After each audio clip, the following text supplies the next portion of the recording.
Halo teman-teman, jumpa lagi dengan saya Daniel dan dalam video kali ini kita akan belajar bersama tentang cara menemukan saham atau yang kita sebut dengan dalam tanda kutip harta karun yang berpotensi naik dengan metode analisa fundamental.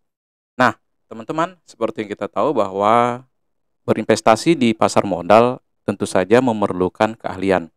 Nah, ibarat kita mengendarai mobil misalnya, kita harus memiliki lisensi berupa SIM untuk kita agar bisa langsung menyetir di jalan dan terbebas dari resiko seperti tilang dan yang lainnya.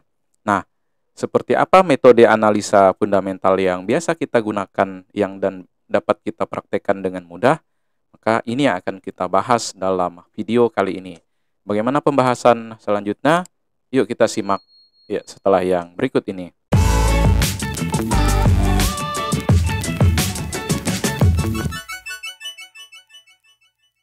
Oke, untuk yang pertama teman-teman kita mau melihat bahwa analisa fundamental itu dilakukan dengan metode top down analysis. Jadi kita menganalisa secara makro, kemudian kita melihat kenapa investasi di pasar saham Indonesia misalnya, bagaimana dengan kondisi ekonomi, demografi, geografi, kemudian kebijakan makro dari pemerintah, serta program pemerintah. Nah, setelah kita melakukan analisis ekonomi secara makro, maka kita kemudian menemukan tempat kita berinvestasi yaitu di Indonesia, misalnya saham-saham di Indo. Nah, lalu kemudian kita akan melihat secara industri. Nah, ini kalau kita melihat industri apa sih yang diuntungkan dari kondisi makro, kemudian apakah industri tersebut dalam proses bertumbuh atau bahkan sunset industri misalnya. Nah, kalau kita lihat kalau kondisi saat ini misalnya terjadi 2022 yang lalu dengan adanya kebijakan ekspor dari pemerintah, maka yang diuntungkan itu adalah komoditas seperti batu bara. Nah, kalau kita melihat secara industri, maka saat itulah batu bara yang manggung. Nah, lalu kemudian yang ketiga, kalau kita melihat setelah analisis industri, maka kita akan melihat perusahaan terbaik pada industri tersebut. Nah, jadi apa saja sih yang kriteria yang kita pilih? Bisa jadi dengan cara turnaround story, kemudian dari perusahaan yang awalnya rugi, kemudian dengan adanya industri tersebut seperti komoditas, maka mengalami keuntungan yang luar biasa. Atau perusahaan yang sebenarnya itu salah harga, sehingga sebenarnya perusahaan tersebut wonderful company. Oke, teman-teman, jadi itu sekilas terkait dengan top down analysis. Nah, kemudian yang kedua, kalau kita bisa melihat bahwa contoh jawabannya nih teman-teman. Nah, Indonesia adalah negara berkembang, kemudian negara kepulauan, konsumsi masyarakatnya tentu saja 55% menyumbang terhadap GDP, lalu kebutuhan energi dalam negeri ini besar dan sumber daya alam melimpah, lalu ada kebijakan tentang Omnibus Law. Nah, sedangkan untuk sektor sendiri terdapat 11 sektor di Bursa Efek Indonesia, teman-teman. Seperti yang Anda lihat di sini teman-teman, ini adalah sektor-sektor yang ada di Bursa Saham Indonesia. Kemudian kita pelajari perusahaan-perusahaan di balik industri saham tersebut. Nah, pada penyertaan kali ini, pada pembahasan ini, kita nggak sedang belajar cara menganalisis perusahaannya, tetapi kita mau lihat alat-alat yang bisa kita gunakan untuk membantu kita dalam menganalisis.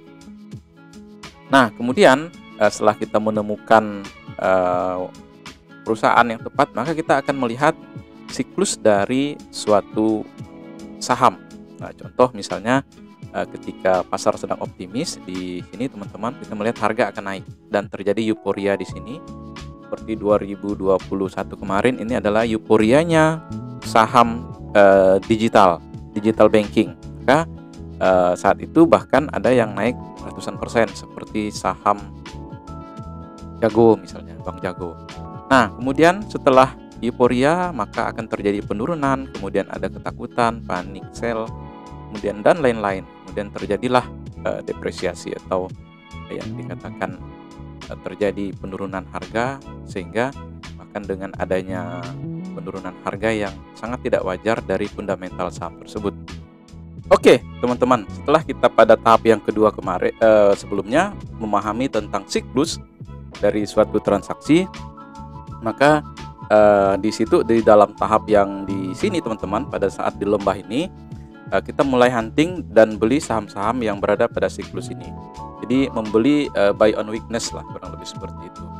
Nah, kemudian yang ketiga, kita akan melakukan analisa terhadap perusahaan-perusahaan. Nah, jadi setelah top down analisis yang kita lakukan dan industrinya kita pilih, kemudian kita akan mencari perusahaan yang masuk dalam kriteria. Misalnya, yang pertama, cash yang besar dibandingkan dengan operasionalnya dan bisa bertahan berapa lama sih cash tersebut, dan bandingkan dengan hutang dari perusahaan tersebut.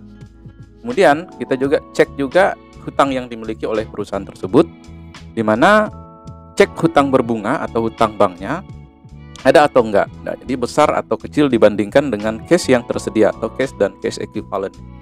Kita akan melihat bahwa itu adanya debt net levelnya. Kemudian yang berikutnya kita akan melihat bahwa harga saham tersebut, harga sahamnya turun, bisa jadi karena memang adanya sentimen negatif, termasuk earningnya yang merosot, yang sifatnya sementara. Misalnya ada kasus, kemudian ada krisis. Nah, kadang-kadang dengan adanya kasus sementara tersebut, market bisa jadi overreactive atau bereaksi berlebihan terhadap saham tersebut. Nah, kasusnya sebenarnya tidak terlalu besar, tetapi malah dibesar-besarin atau di blow up sehingga harga sahamnya malah jadi turun. Nah, justru di sini adalah kesempatan kita untuk mengoleksi saham tersebut. Karena pada saat waktu yang tepat, harga saham tersebut akan naik seiring dengan meningkatnya atau membaiknya fundamental perusahaan tersebut. Ini biasanya saham-saham yang turnaround ya gitu ya. Jadi berbalik dari rugi menjadi untung karena sesuatu dan lain hal yang sifatnya tidak permanen. Lalu yang berikutnya kita akan melihat ya ada yang namanya future story. Jadi story yang beredar di saham tersebut. Apa sih sebenarnya story dari saham tersebut? Ada nggak misalnya berita-berita yang bisa menggerakkan saham tersebut? Misalnya nih, ada kabar tentang merger dari suatu saham. Ini misalnya terjadi pada saham Bank Syariah Indonesia, di mana terjadi merger terhadap 4 bank syariah yang bergabung menjadi Bank Syariah Indonesia. Kemudian ada nggak misalnya akuisisi dari saham tersebut kepada perusahaan lain. Kemudian ada juga story-story atau yang sentimen positif yang bisa menggerakkannya, itu adalah right issue. Nah, seperti contoh kalau kita melihat, ini pernah saya lakukan pada saat membeli saham BBRI. Pada waktu itu BBRI turun hingga ke level 3.800. Ya, ketika kita masuk, maka itu adalah berita yang baik ketika Bank BRI ini sebenarnya melakukan right issue.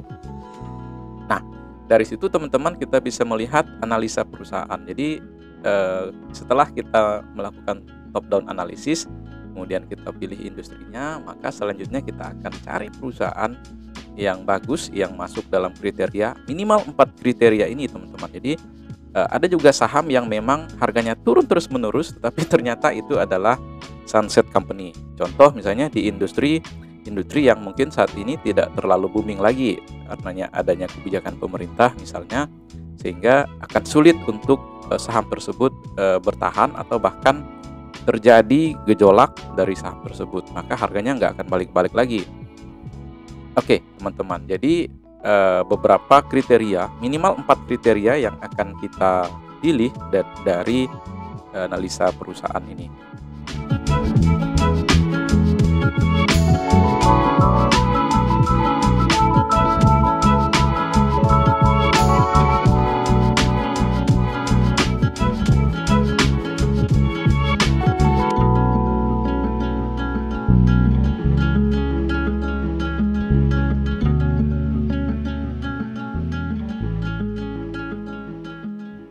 Nah, kemudian teman-teman kita akan belajar tentang cara kita melakukan analisa dari saham tersebut.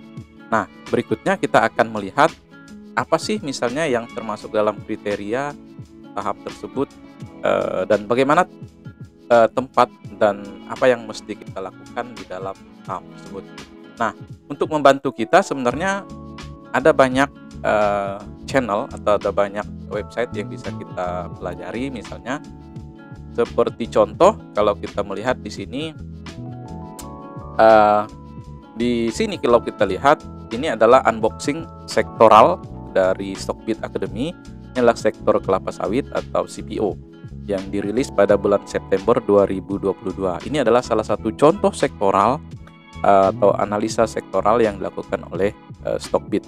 Nah, dari sini sebenarnya kita bisa belajar banyak tentang bagaimana cara kita membaca pergerakan suatu sektor, apakah sektor tersebut akan positif di berikutnya atau bahkan justru bertahan atau justru sentimennya banyak yang negatif. Nah, Anda bisa membuka Stockbit Academy, teman-teman. Contoh di sini banyak, teman-teman. Jadi di Stockbit Academy ini kita lihat unboxing saham, teman-teman. Ini kalau kita lihat sektoral, misalnya ada sektor teknologi, kemudian ada sektor-sektor yang lain juga, misalnya sektor CPO, sektor rokok, kemudian sektor pertambangan, ada juga sektor retail, kemudian sektor consumer goods, dan sektor teknologi. Dan sektor-sektor lain, contohnya sektor perbankan, properti, maupun kesehatan. Nah, di sini teman-teman, kalau kita melihat, ini adalah sarana kita untuk belajar dan memahami seperti apa analisa sektoral dari sektor atau industri yang ada di bursa. Ini adalah fitur Stockbit Academy, yang mana analisanya ini bisa kita baca untuk menambah wawasan kita. Oke, berikutnya kalau Anda ingin riset yang mendalam terkait dengan sektoral, Anda juga bisa mengunjungi website dari sekuritas. Misalnya karena saya membuka rekening di MNC Sekuritas, maka di MNC Sekuritas itu ada yang namanya produk mereka itu adalah risetnya. Di riset ini terkait dengan kalau kita lihat misalnya ada morning navigatornya, kemudian update perusahaan, kemudian ada fokus perusahaan, dan ada ringkasan. Nah, kalau kita melihat ada update perusahaan, misalnya company update, jadi di sini akan ada update dari emiten atau ekuitas atau dari perusahaannya. Kemudian ada juga update secara sektoral, kemudian sektor-sektor seperti yang ada di itu. Jadi ini kita bisa bandingkan masing-masing dari analis di sekuritasnya itu sendiri. Nah, kemudian yang terakhir kita juga akan sharing terkait dengan valuasi, cara kita memvaluasi suatu saham. Nah, kalau saya umumnya ini bisa jadi karena kita sifatnya online ya teman-teman, jadi bisa menggunakan valueinvesting.io. Nah, jadi di sini kita bisa melihat tentunya Anda harus register dan login terlebih dahulu untuk Anda melakukan analisa. Di sini juga analisanya lengkap. Kita bisa melihat ada summary misalnya di sini berdasarkan beberapa metode. Kita melihat di sini misalnya discounted cash flow, kemudian ada PE ratio, kemudian dividend discount model, dan lain sebagainya. Kita bisa melihat di sini berapa sih nilai wajar atau nilai intrinsik dari saham tersebut. Nah, teman-teman, jadi demikian beberapa hal yang bisa kita sharingkan kepada Anda. Mudah-mudahan ini bermanfaat dan sampai bertemu pada video berikutnya.